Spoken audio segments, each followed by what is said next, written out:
good evening. It's your favorite educator, Dr. Danielle Martin or Dr. Dani. Welcome to Education is Freedom. This evening, I have an amazing guest with some amazing information for you. And so, this is a space where we discuss all things education. As we know, education takes place both inside and outside of the classroom. In this space, we welcome purpose driven change agents, motivators, and advocates to come and discuss their craft. Tonight's title of our show is Can I Get a Refill? And I'll save the last part for you. You'll figure that out in a minute. So tap in as I tell you all about this evening's guest, Dr. Veirdre Jackson. Dr. Jackson is an award winning author, educator, and entrepreneur who was recognized as a leading educational trainer in trauma informed practices and DEIB. She is a veteran educator with over 20 years of experience supporting nonprofit and executive leadership, which has led her to become the CEO and founder of Living Strong Consulting LLC. She has harnessed her passion for building organizational resilience and personal strength on behalf of youth, families, and educational professionals, and provides training, consulting, and supports to impact children from the inside out.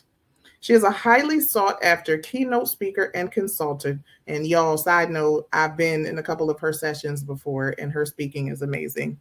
Her commitment to leaders and organizational development is elevated through her John Maxwell team certification.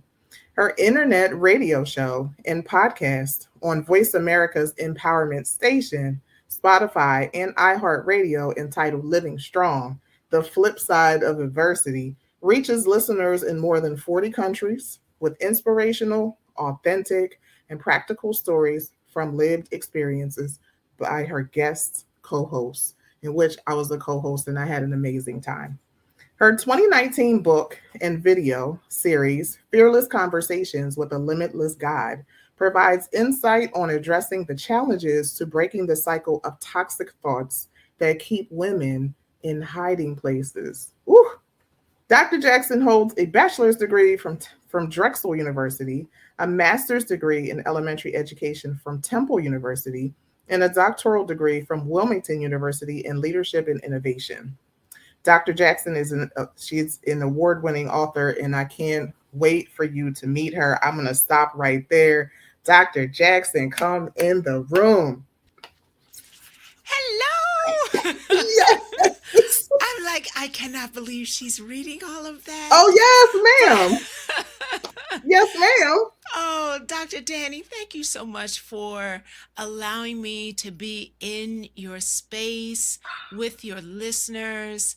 I've been listening to past episodes and the powerful guests that you have had in the past. I am just honored that you would allow me to be in this space and to share a little bit about refill. Yes, honey. Well, I'm honored that you are here, and anytime I get to share time and space with you, it's just an absolute blessing. I absolutely adore you, and I can't wait to get into the conversation. And so, just for the format of the show, I'm just gonna ask you some questions. We're just gonna have some dialogue around things. But I always ask my guest this first question. Of course, people heard it in the bio, but I want to hear it from you. What motivates you? I want to highlight your educational journey. What motivates you to be in this space? I know where you went to school, but how did you really get here? So wow, that is a story of twists and turns, as I'm sure most people can absolutely say. There is no like clean direct line. I will though share that actually I left the K-12 school environment. I was a third grade teacher for almost 5 years. And this may resonate with some who are listening. I felt like I was getting them too late. Mm, I was that teacher where my principal would pick some of the most um, challenging behaviors that showed up with some of our students, and they had been identified as students who were going to potentially be referred to alternative programs, Mm, yes, at mm-hmm, third grade. mm-hmm, And I felt like I was getting them too late. And so I left the K 12 environment and actually started a nonprofit to work with infants through preschoolers to actually impact brain development mm, and really begin to work even more closely with parents so that they understood brain development. And that was what, those pivot moments you have in careers that changes everything. mm-hmm. The story is twisted and long, but I feel like that was a pivot moment. I wanted to directly impact brain development with not only content but environment and relationship. Mm-hmm. That is so good. And you just said something about alternative programs, and immediately my brain went to, because I'm discussing this with my students right now, um, school to prison pipeline. And you know what, Dr. Dani, it gets even deeper. So, working with many ECE programs in different states around the country, there is such a thing as preschool to prison pipeline. That is a real thing. And when we recognize that relationship and actually seeing children, not just behavior, Mm-hmm. which leads me into, and we're going to talk about refill. My dissertation, after I left the classroom, my dissertation was around facilitating um, approaches that help pro-social skills in middle school students. I know people are like, she was all over the page. I really wasn't. It did make sense at the time. Um, but one of the middle schools in the environment, the neighborhood, the community that I built the nonprofit in, was going through just like tumultuous. These middle schoolers were tearing up the neighborhood, were fighting in the streets, and the superintendent asked if there was any program that I could offer. And we worked with students for a year. I used it as my dissertation. But another pivotal moment that goes back to refill, they benefited from it. This was before we knew trauma informed approaches. Like this, Right. that wasn't a thing yet. So we Mm-hmm. were talking about pro-social skills development then, and had amazing success with these students. And in closing out, what they shared was, um, you have helped us change, but some of the teachers, they still treating us like we are still acting the same, but we're different. And when I pulled Mm, back the layers, it really was the exhaustion that they were under, that it clouded their ability to see the change. And so I shifted and said, you know what? mm, I need to shift and really begin to pour into exhausted teachers because there's so mm. much hinged to their ability to stay full. Ah, I had to give the snaps up because okay, so first of all, all right, out there, I need you to get a pen and a piece of paper or a notebook or something because Dr. Jackson's going to drop some gems and I'm gonna need y'all to take notes. Okay. So let's just jump into refill because I'm listening to what you're saying. I'm an educator, although I'm not in the K-12 space anymore. I'm in the higher ed space with young people, and I'm also teaching a collegiate class to high schoolers right now. And when I tell you I'm all sorts of tired, okay? So here's a question for you. Can you describe what teacher burnout looks like and how it differs from general work related stress? Yes, so that question is so powerful because I want to honor first the fact that coming out of the years we had with the pandemic and all of the aftermath, that there are many professions in which secondary traumatic stress, vicarious trauma, compassion fatigue are very real things. Um, but this conversation around burnout is not any of those. If you understand burnout, burnout is a combination of when you actually have cynicism, emotional exhaustion, and you've lost the connection to self efficacy and remembering why you're in a field.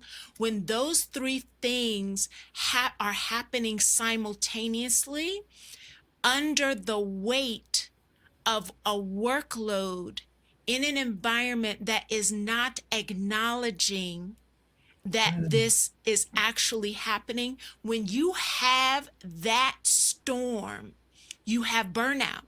And so sometimes our culture is kind of twisting all of those words because, we're all traumatized and we actually we are, Mm-hmm. but burnout is a very specific thing. And so when you recognize that burnout is a combination of emotional exhaustion, an increase of cynicism, and actually a decrease of self efficacy, and you place that under a workload in an environment in which it's not acknowledged, I think Hmm. most of the teachers in our systems, especially our public systems, are saying, well, yeah, that's what I'm experiencing. Right. And like Yes. you just explain it. And why it's so unique is recognizing that educators have emotional labor, not just Mm-hmm. physical labor. Mm-hmm. So they have an Mm-hmm. emotional labor tied to the vocation, because we Mm. got into this thing because we wanted to, it's tied to purpose. And Yes. unfortunately, because it's a vocation, people tie their identity to that thing. Now, I'm not condoning that, Right. but it happens. Yeah. Yeah. It happens. Mixed with re- not enough resources,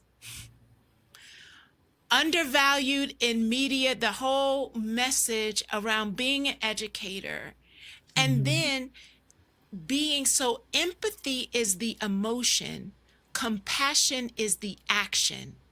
So Mm. anything you do, any action you do over and over again without a reset or a rest, it's going to leave you fatigued. And so that secondary kind of traumatic connection to the stories of our students, it just creates a very unique experience for burnout to percolate and grow. Ooh. I'm over here like, okay, so I told y'all to take some notes. I'm taking them too. Okay. A good teacher is also a student. Oh my Lord. Okay. All right, Dr. Jackson. Yeah. So then what do you believe is the are the primary causes? I feel like Mhm. there's so many, but It is.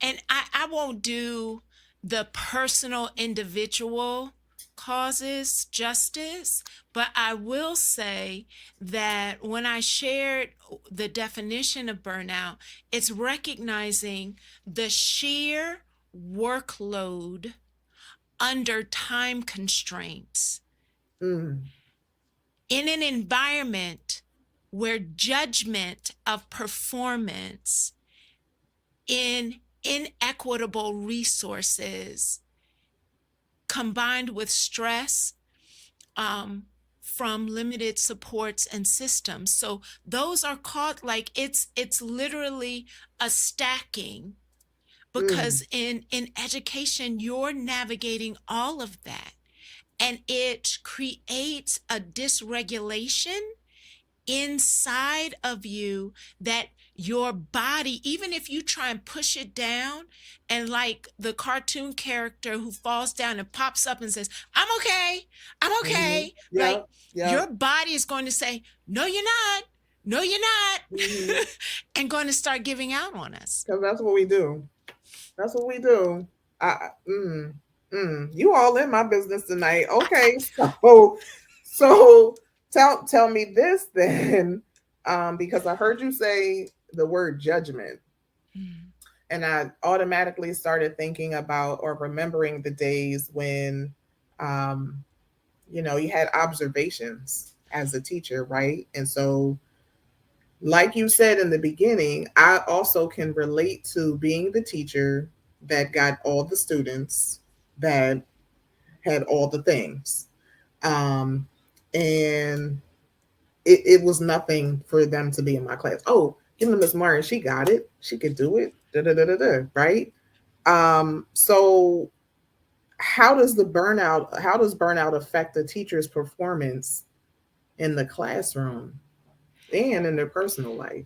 it's so powerful, because as soon as you said that, I'm like, yeah, you gave all of those uh, students to the superstar, who may have been Miss Martin now, but she is Dr. Martin now. Um, you know, let's credit where credit's due. So we give them to her because she's a superstar. But did you ever check on Dr. Martin? Like, just get, yes, yes, she is great. He is great at their craft, but do we actually, will we stop pathologizing Mm, self-care mm, onto the individual, and recognize this has to become a community care conversation, mm, where I know that she has a particular skill set, a particular approach, presence, mhm, safety strategies that she has cultivated that comes along with her skill set. But am I creating intentional culture around community mm, care that has normalized the fact that compassion fatigue is predictable, treatable, and should be expected in any field that is mm. caring for others who are struggling? And Woo. so, am I checking on Doctor? Yes, I absolutely will honor her skill set, but am I checking on her? Mhm.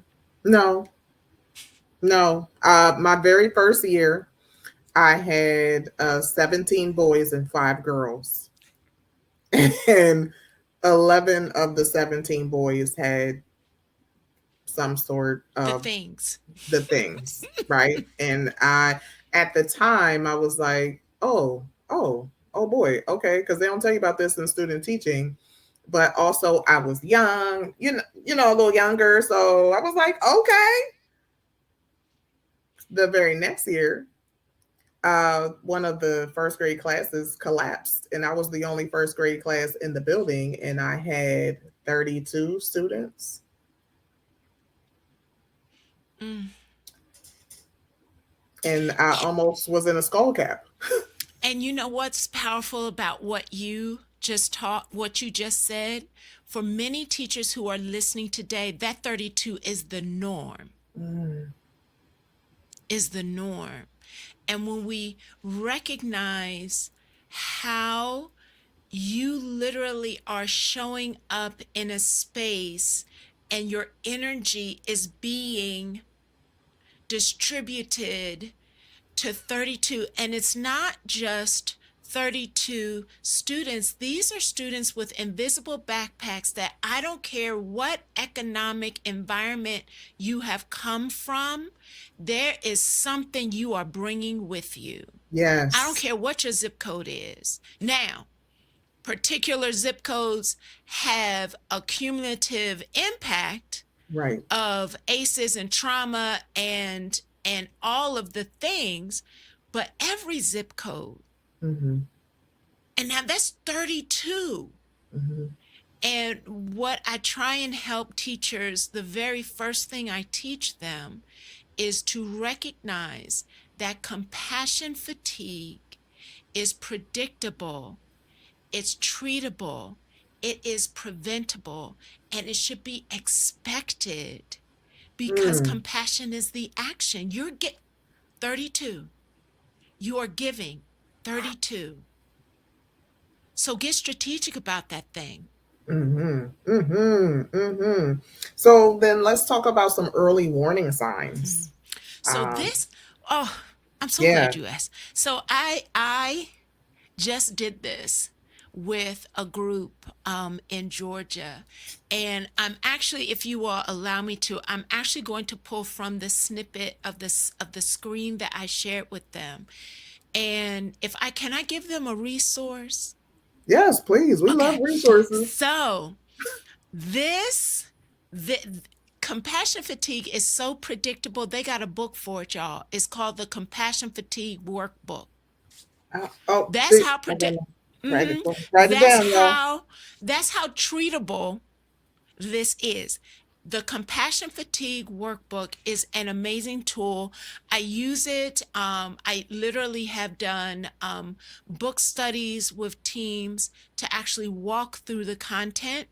But inside the Compassion Fatigue Workbook, there is a 3-page list of Mm. warning signs that you are Oh. experiencing burnout, compassion fatigue, or the stress response from secondary traumatic stress is causing what's called dysregulation. So key sign, just and I'm just going to share a few of them. And I Mhm. want you, if you're listening, if any of this is resonating with you, it's time for us to begin to think about how we're refilling. Couple of warning signs: physical exhaustion, Mm. insomnia, Mm. avoidance of staff, children, and particular clients. You are avoiding people. Your decision making has become impaired. You are getting forgetful, reduced ability to actually feel the sympathy anymore.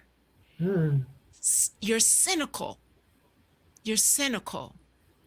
You dread working with particular people, or you dread going in at all. Mm. An increased sense of personal vulnerability. And this last one is a short snippet, literally in the book. There's 3 pages. A failure to nurture yourself are Oh. all warning signs of dysregulation. Yeah. I hope I didn't step on anybody's toes. I'm sorry, but those are signs. Stop dismissing it. Stop dismissing it. Let's do something Mm. about it. Wow. Okay. So, what can we do about it? How can teachers self assess, their level of burnout or stress? Like, woof. So, why I love the Compassion Fatigue Workbook is it is so comprehensive. And in the very first chapter of the book, it uses a very well known tool. And some of you may have actually done it before, but it's called the ProQuil. It is PROQOL, self assessment, and it's specifically designed to help you self assess for compassion fatigue, Mm. burnout, and vicarious trauma. So Mm. it's specifically designed for you to answer a series of questions. It provides you with a scoring chart, and then it allows you to be reflective on how wherever your score is, how is that affecting how you're showing up? How is Mm. it changing the way you are lesson planning, the way you are engaging with others, Mhm. the Mhm. way you are problem solving or not, Mhm. or even it challenges you in the assessment part. So once you get your score, it begins to really ask you about how, what are you noticing about your health, your Mhm. relationships, Mhm. your ability to feel safe. The pro quote, it is, and why I always suggest it, one, you can access it for free really easily. So if you Google PROQOL, a PDF of it will pop up. It is a free tool, but it is field tested. It is used over and over again. Wow. And you can use it over and over. We're talking about shifting culture and climate. What I've helped educators and administrators begin to recognize is begin to actually integrate it into your culture. So you take it at the beginning of the school year, and you might take it halfway through, and then you take it again at the end of the school year, and you begin to actually, you have data points then. How am I Mm. growing? How am I changing? What isn't changing? So that Mhm. we can get strategic about this. Mm. Wow. Okay. That's good to know. I would love to do that for myself and just see where I mean, I know how I feel, Mm-hmm. but I would love to see what it says on paper, if that makes sense. It does. And I literally was going to say, Dr. Dani, I've done this, and I've actually had school administrators pause and say, I now have a word for what I've been feeling. Mm, I thought I yeah. was crazy, Yeah. but no, this thing, Yeah. it's written in a book. Oh, Yeah. And it's this is a real. thing. Yeah, It this is a thing. It's real. Woo. and even just having, because what we have to get away from is people suffering in silence Mm. because they think if I'm honest, they're going to think I'm weak, or they're going to think I'm not enough, or no, none Or of, I'm gonna lose my job. right? Right? Because when we are operating from survival mode, we get into this place where our responses become about self-preservation, Mm. and they Mhm. shift to being punitive, because I'm going to hide because of self-preservation, and I might become punitive because of self-preservation, because of what might come down on me, and it Mhm. becomes this toxic cycle. Mhm. But it, what this open conversation using this tool does is it actually has us recognize that none of these things are about you being weak. They are Mm. only indicators that the work is hard. So let's get Mm. strategic. So let's get strategic. Wow. Okay, so we've talked a lot about self and feelings and things, but how important is the role of school culture in preventing the burnout? And what steps can schools take to foster a more supportive environment?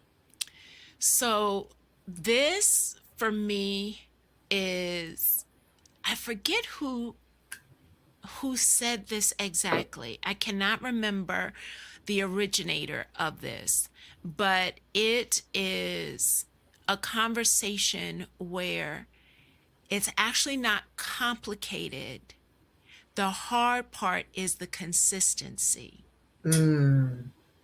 So, first, I have to give props to my mentor, Diane Wagenhaus.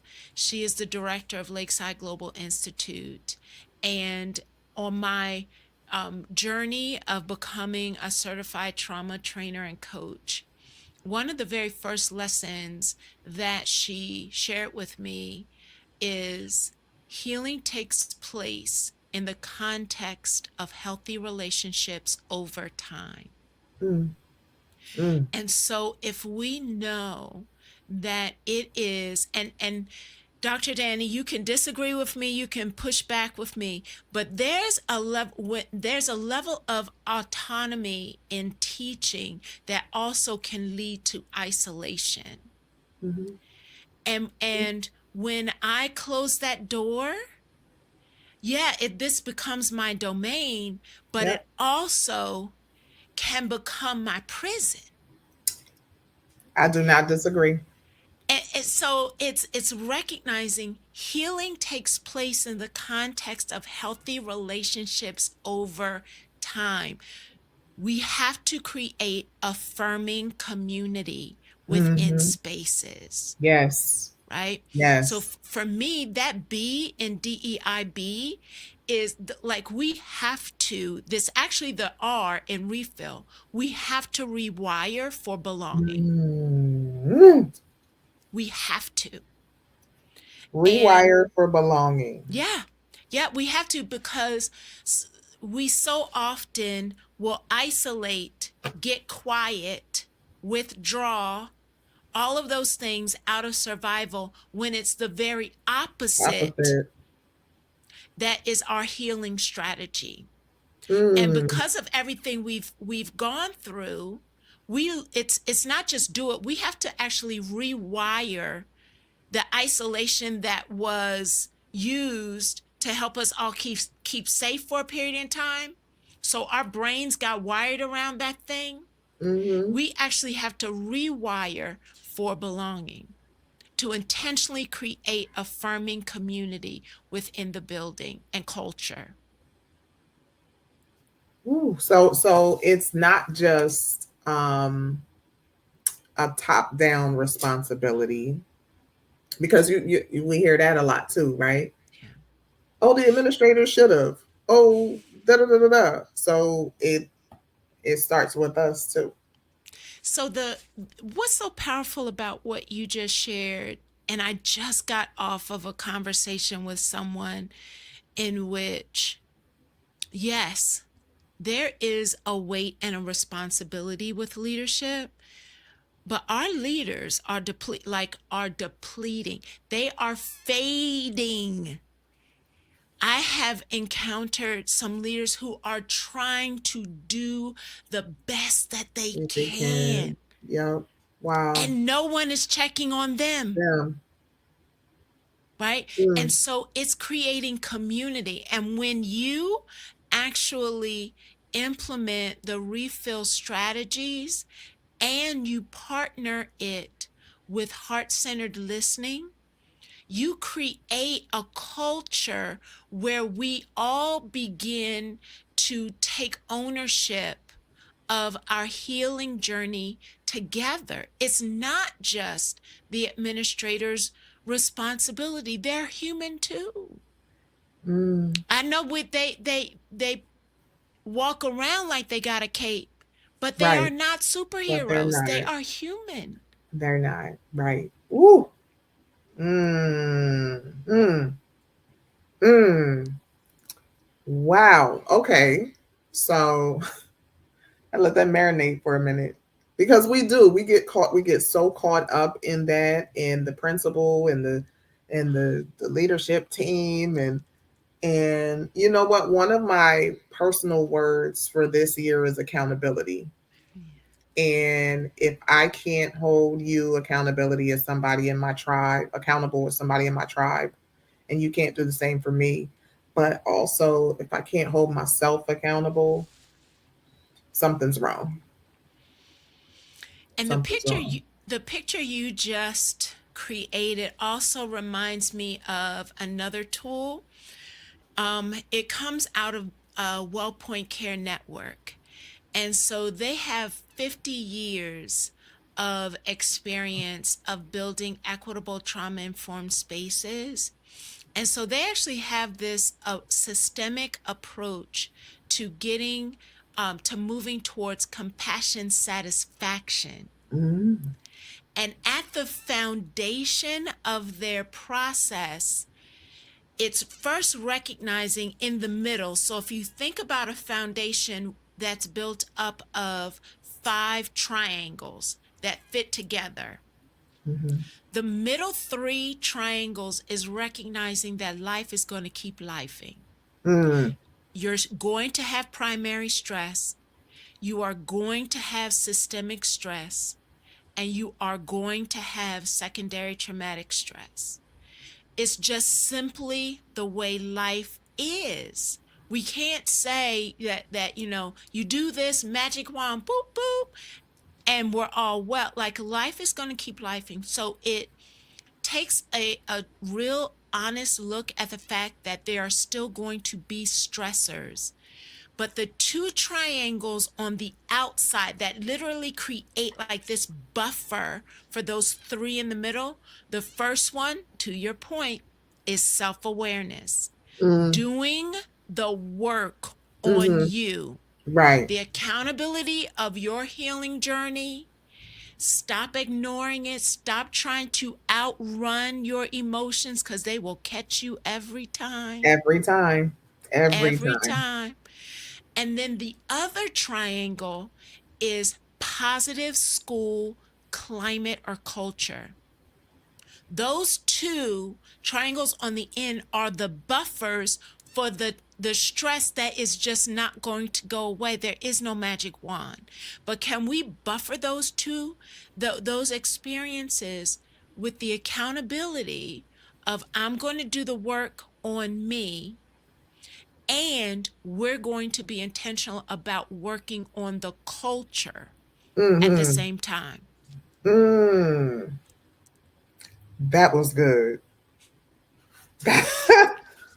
I hope y'all taking notes. 'Cause I'm just saying, class is in session, honey, because the doctor is teaching. All right. Wow. Okay. So once a teacher is experiencing this burnout, then what are the most effective intervention strategies? So that's where I began to put together um, the six strategies, and I have to give credit to what opened my eyes. So Craig Rochelle has a podcast. It's called the Leadership Podcast, Mm, and he said this statement that people have got to stop expecting things to just go back to something. mm, It's never going to be business as usual anymore. mm, And people are not tired. If they were tired, they could take a nap and come back and be fine. There's someone listening who has gone to Aruba and come back and been just as tired day one back at work. This is not about being tired. This is about being depleted. ooh, And so if we shift and stop talking about being tired, because this isn't about being tired, because if you say, I'm so tired, all right, then take a nap and come on. lay down. Lay down then. If you take that off the table and say, no, no, no, I think you're depleted, then we become strategic around, so how do we refill? Because that's Mm, not just take a nap. Like, oh, something has been leaving me and mm-hmm. it's been unchecked. Yes. Or Mm, I had a full blowout and I lost it all at once. We become strategic on repairing, mm-hmm. refilling, reconnecting. And so the six strategies that I began to put together were tied to the first one I shared was is rewire for belonging. And that's the very first step in the strategy, because we've got to get over this concept of I'm just going to muscle my way through and hopefully nobody, because that goes back to what we talked about earlier. Why this is such an issue for our field is because I get judged if the perception is I'm not at the top of my game. No, I'm not. I'm not okay. I'm skilled, but I need healthy relationships to stay full. And so the first, that R is rewire for belonging. The E goes back to the compassion fatigue workbook and Dr. Charles Figley's work.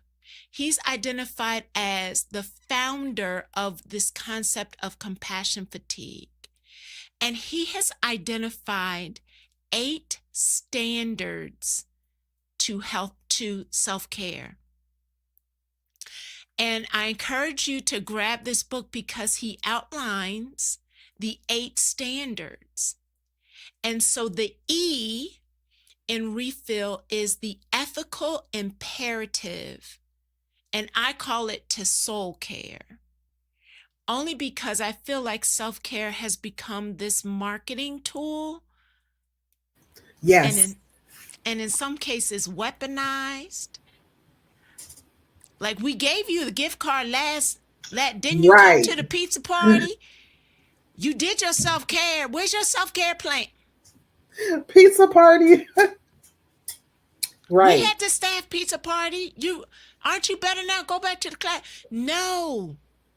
Yeah. It is not about the gift card. It is not about the pizza party. Please stop having them. I know. Oh goodness. Please, Please, please. please. Look, I don't don't even leave I the don't even I don't even don't. like pizza no more.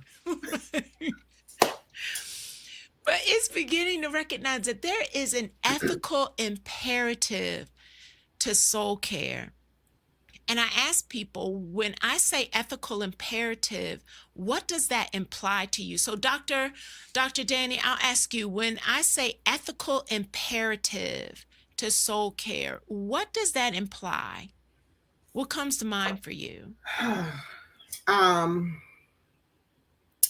in my brain, I'm thinking that I have a right and a duty to make sure that I am healthy and taking care of myself from the inside out. That's just Can I snap too? come on. Okay, snaps. all all of that, all of that. So if I can share again just a quick list from Dr. Figley's work. Yes. So we have an ethical imperative, because that Instagram post of you can't give from an empty cup, but you actually cannot. And not Mm-hmm. only can you not give, if you are trying to give from an empty cup, you are going to do damage Ooh. to other people. So there is an Mm. ethical imperative. He lists that the ethical imperative has to happen because you will start taking work home and damage relationships in your household.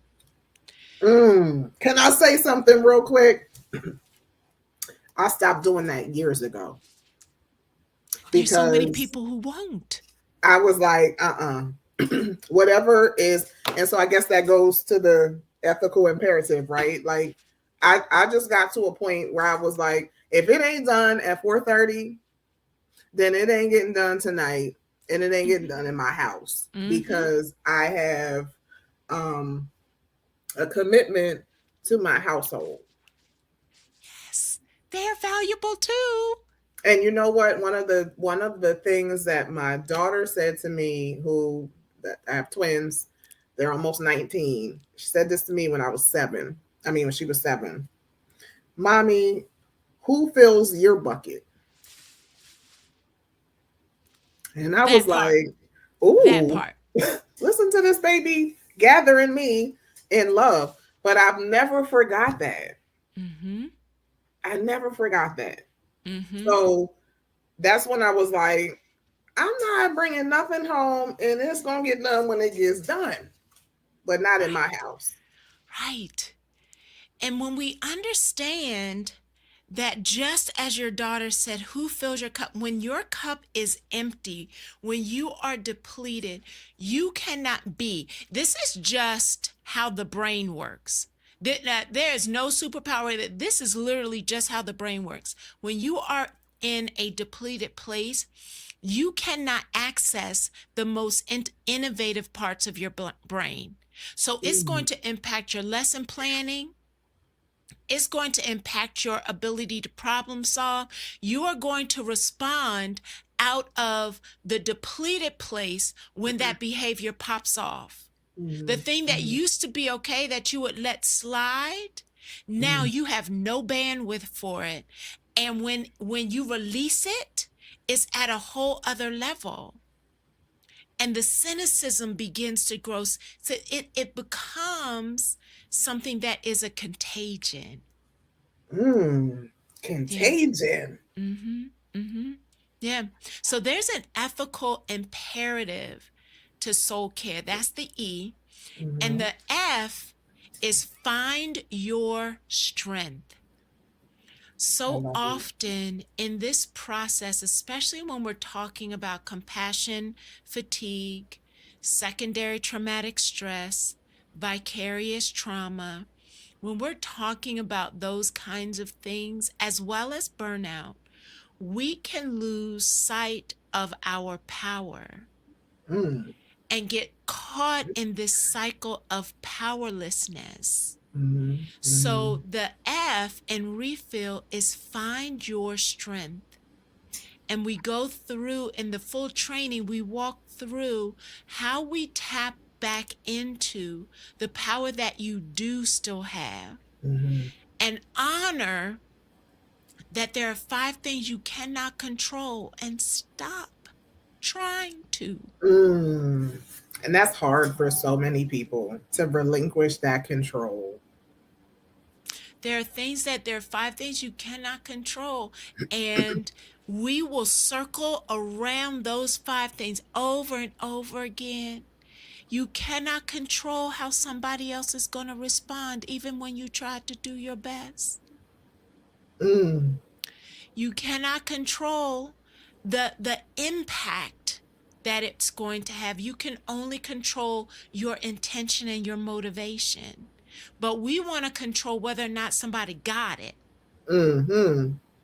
You Mm. cannot control somebody else's behavior. We want them to change. No, Right. that depletes you because those are things you cannot control. And you are using and expending energy on stuff you cannot control.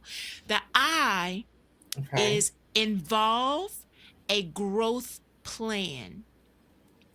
We have lots of conversations around goals, but John Mm-hmm. Maxwell says you could meet all of your goals and still not grow. Ooh. Ooh. Yeah, yeah. And Oh. so we want the nice neat checklist, but I'm actually asking you to get intentional with a growth plan. Who do you want to be? Who do you want to be versus who are you right now? The gap between those two answers, that's your area of growth. It's not shame.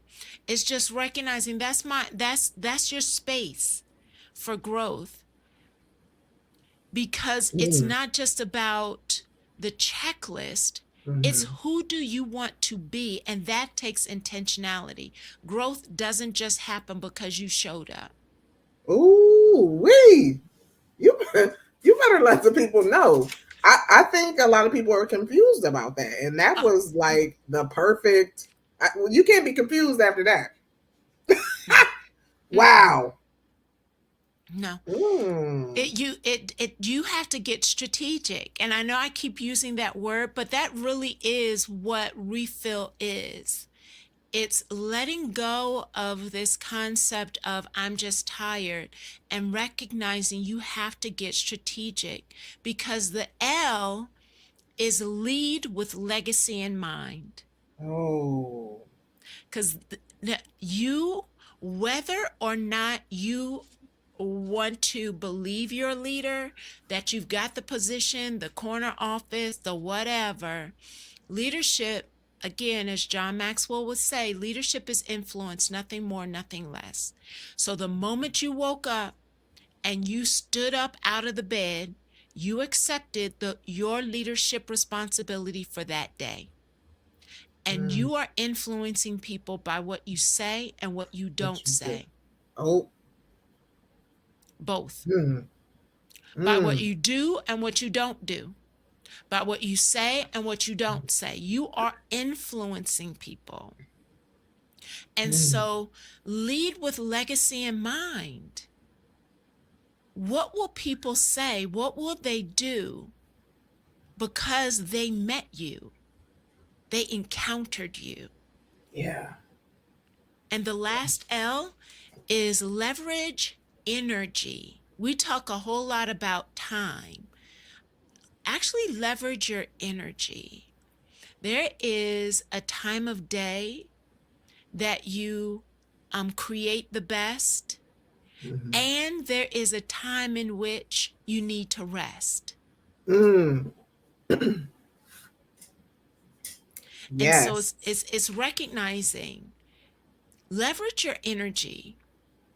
And there are four energy tanks: emotional, physical, relational, and spiritual Virtual. energy tanks. And you know what? So many people will say, especially entrepreneurs, oh, late night, early morning, I'm up, no sleep, got to get the bag, got to do all the things. And it's, I'm like, that's not true. When do you No, rest? no. And I tell people, I tell this to people in the training all the time. So yes, there are people who are, my most creative time is at night. So that's not me.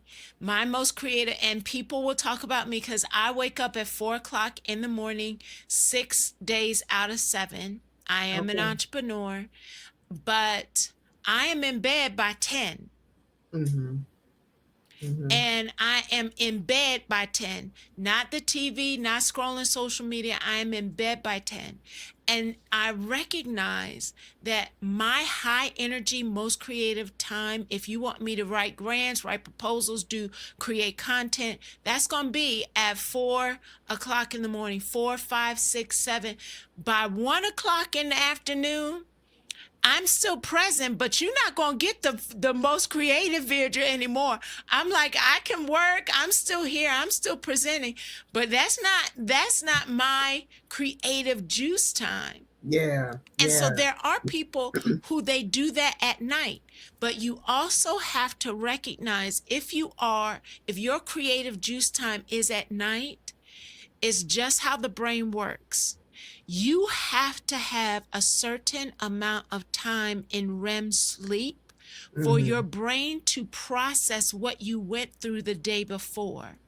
So if Mm. you are not getting enough sleep, stop being confused about why you're confused. You Mm. did not give your brain enough time to process. Oh, well. I'm just saying. I'm just saying. Y'all don't leave this show. Don't I'm sorry. I'm stepping on toes. I know.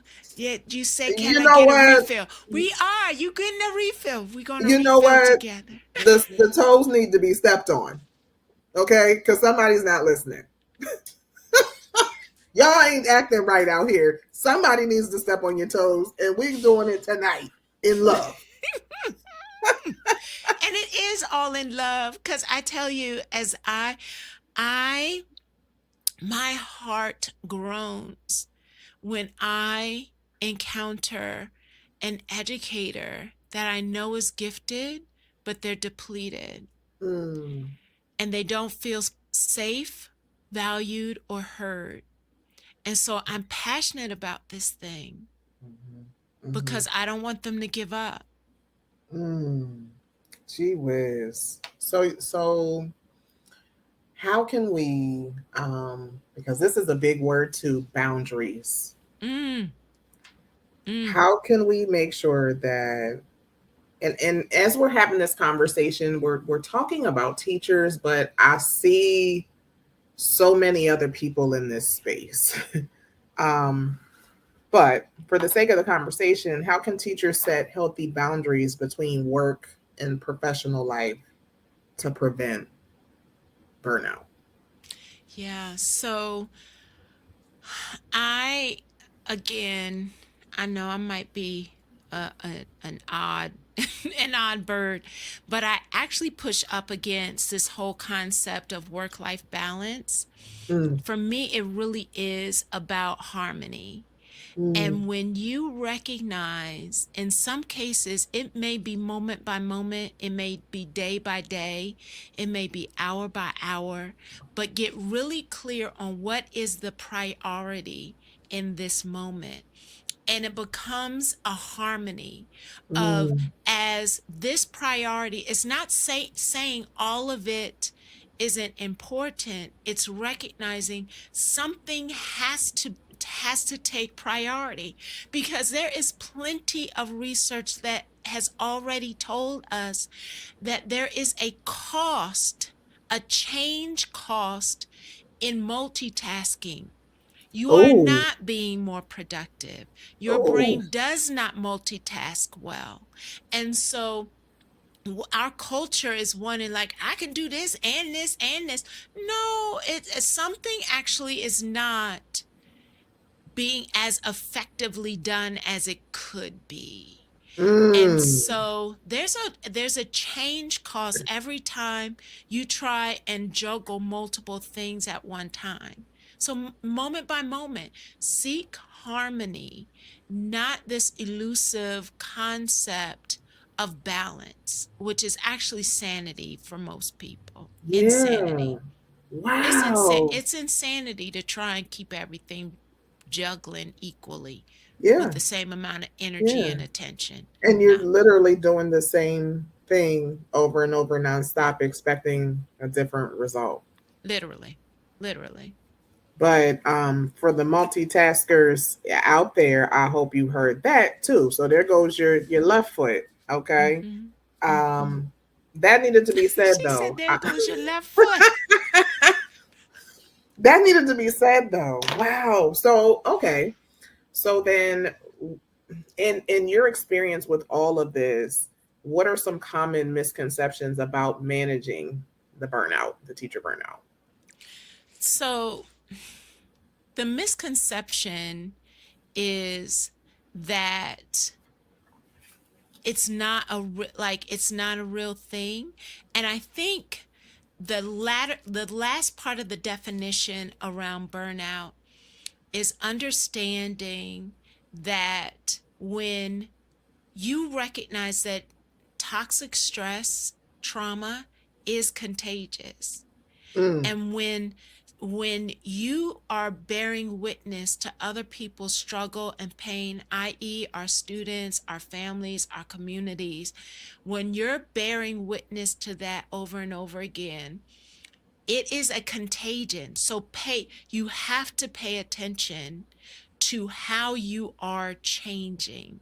There's this quote in the Compassion Fatigue Workbook, and I'm not going to do it justice, so you got to get the book. But in essence, the quote says, ignoring how secondary traumatic stress and compassion fatigue is affecting you is like walking through water and not expecting to get wet. ooh, So you're being exposed to the stress, trauma, toxicity that is life, and you're expecting, like, I can be exposed to that and I'm not going to get wet and I'm walking through what? No, you're going to get wet. It's going to affect you. mm, So, but if you don't pay attention to it, an entire organization, an entire school can become trauma impacted. You will see the same traumatic responses in the organization that you see in the very students and communities and families that you are serving. mm-hmm, And so the mm-hmm. misconception that we don't have to pay attention to this, that this Yes, isn't a real thing, yes. that this is not a quick fix, this is culture and climate shifting and changing. Mm. I'm just saying. Whoo, honey, we didn't drop the mic a couple times. Oh, wow. Okay. So I'm going to wrap up with this last question. This has just been amazing. Such a great conversation for the teacher, for the student teacher who's about to come into this field. Mm. Um, how would you encourage them? First, recognize that you are enough. Mm-hmm. You have been called to this. You have an assignment. You are not going to be perfect. You are going to stumble, but you will learn from that stumble. But as you are going through this process, identifying, and I know this is going to sound trendy, but there's a lot of brain science to developmental affirmations.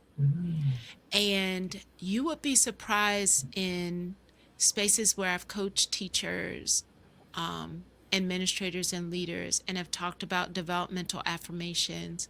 Every human being, there are 8 stages of developmental affirmations that align from utero to death, that every human being needs to hear in order for healthy brain development and healthy relationship building. But we didn't all hear them at the particular developmental stages they should have happened. So now, as adults, because we didn't receive it then, we struggle to give ourselves those affirmations now. And it is not a TikTok trend, it's actually just brain science. And if you can't say I in the affirmation, say you. Talk to the little person inside of you who didn't receive it at the time. Just use the word you until you can say I. Mm, But start with affirming yourself so you remember who you are in all of the power that is you in this calling you have been called to. mm, mm. My God. Thank you for that. I'm moved by that. Mm. Wow. Wow. Oh, Dr. Jackson, thank you so Dr. much. Martin, Thank you so much for just, wow, that was good. that, I feel that, so privileged. that I was feel so good. privileged to be in this space. Oh my gosh. Thank you for just coming and educating us. Um, So, can I have give an invitation? Absolutely. Because you're in there. I we've developed a refill tribe. So Mhm. if you're feeling overwhelmed, if you're feeling exhausted, if you're feeling unseen, I invite you to our Facebook group called Refill Tribe. Mhm. Tools for Educators Healing from Burnout. Just put it into Facebook, the group will pop up. I would love to be able to accept your membership and come on into the community and let's And heal you together. all, let me tell you, it is such a affirming, safe, and positive space. I'm happy to be there. It makes me feel good. They have book recommendations, and it just feels like warm and fuzzy and stuff. Like it's what I needed at a time um, where I'm feeling a little. I don't think that I'm at the deplete mark yet, but I am tired, so I might need Mm-hmm. a couple Mm-hmm. naps. Mm-hmm. Mm-hmm. But it is such a good community space. And I say community on purpose because I want you to know that you're not the only person that is feeling the way that you're feeling. And No. so God created us to be in community with each other. And in this space, in this refill tribe, there is community and love. Yeah. I'm going to put that in there too. Thank Yes. you for that. Thank you for Yes. that. Yes. Thank you so very much for sharing time and space with us. I hope that everybody out there has been both inspired empowered after our conversation and that you took notes so that you know what you need to do, to become more self aware. And what was that other? You have an ethical imperative. Yes, we do. Okay, so translation, we have a responsibility Hmm. to take care of ourselves and make sure that we're healthy from the inside out. Because if we're not, there's nothing we can change, or nobody we can change, or nothing we can do to better anything if we don't take care of ourselves first. So, Yeah. Dr. Veirdre, I love you. I adore you. Thank you so very much. It's a great time anytime we get together. Thank you for being on Education Freedom is Freedom. Everybody else, until next time, keep shining and keep learning. And I'll see you next time.